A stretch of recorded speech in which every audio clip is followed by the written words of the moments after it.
سلام و درود فراوان. امروز در خدمتون هستیم با معرفی یکی از کارت‌های آنالوگ از برند خوشنام زیمنس. با ما همراه باشید.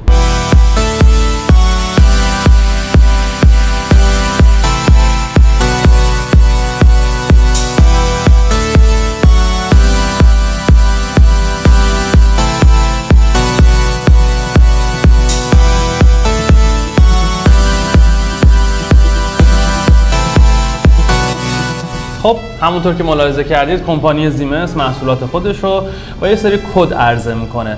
به عنوان مثال توی این کارت از کد SM332 استفاده کرده. بریم ببینیم داستان این کدا چیه. SM مخفف سیگنال ماژوله. 3 اول نشون دهنده سری کارته که اینجا ما سری 300 رو داریم. البته این کارت ها تو سری 400 و 1500 هم کاربرد دارن.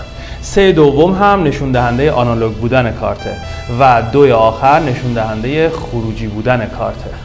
کمپانی زیمنس خروجی رو با 2، ورودی رو با 1، آنالوگ رو با 3 و دیجیتال رو با 2 نشون میده. فقط حواسمون باشه عدد وسط نشون دهنده آنالوگ یا دیجیتال بودن کارتمونه.